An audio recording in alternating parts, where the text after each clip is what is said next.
जनता रसोई 29 दिन एक संकल्प के साथ अनवरत जारी।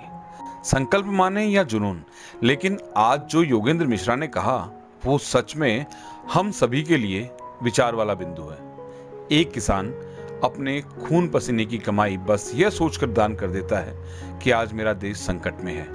सच भी है, युवा पीढ़ी को सोचना होगा, आखिर शहरों से गांवों की ओर हम किस आशा की किरण के साथ लौट रहे हैं।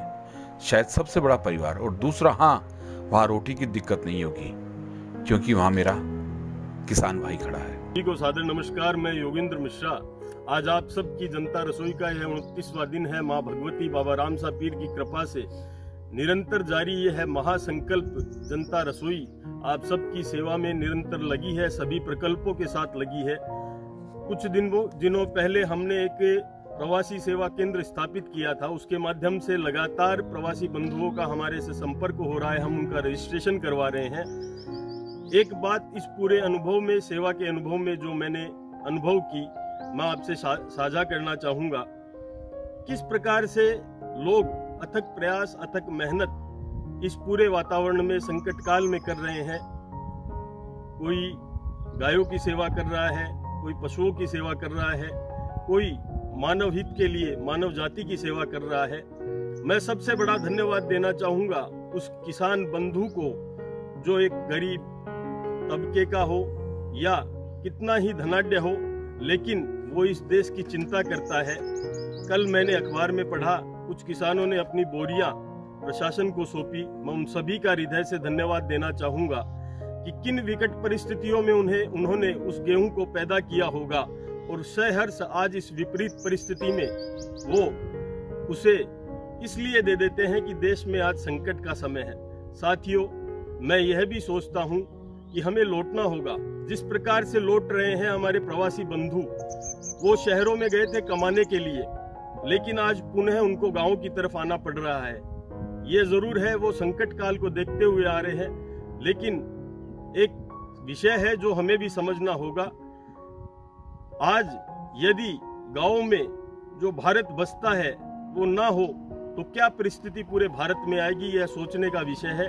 मैं सभी किसान बंधुओं को जो इस सेवा कार्य में अनवरत अपनी सेवा दे रहे हैं, मैं उनका धन्यवाद देना चाहूँगा। और जो अपने घर लौट रहे हैं, उन बंधुओं से कहना चाहूँगा कि हम सब मिलके सोचें कि कैसे हमारे पूर्वज रहते थे।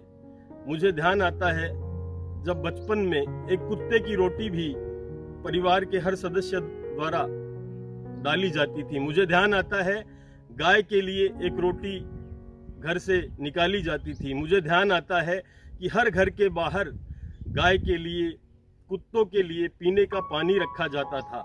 साथियों, इसकी चिंता भी हम सभी मिलकर करें। अपने घरों के बाहर हम पीने के लिए, पशु पक्षियों के लिए हम परिंदे लगाएं घर पे। घरों के बाहर पानी की हम पहले खेले हुआ करती थी, अब हम कोई भी किसी भी प्रकार का कूड़ा हम रख सकते हैं, पशु उसमें जल पी पाए। निश्चित रूप से यह समय हमें हमारे पूर्वजों की याद दिलाएगा और हमें भी सीखने को मिलेगा। इस कालखंड में, इस लॉकडाउन में हम वो चीजें सीख पा रहे हैं जो हमारे पूर्वज हमारे को एक संस्कार के रूप में देके गए थे। निश्चित रूप से हमारी संस्कृति को पुनर्जीवित करने का यह समय है, और पूरा विश्व भारत पर नजरें गड़ाए हुए है कि किस प्रकार भारत इस विकट परिस्थिति में, इस महामारी में एक कंधे से कंधा मिलाकर प्रत्येक व्यक्ति साथ चल रहा है और इस महामारी का, इस संकट काल का सामना कर रहा है।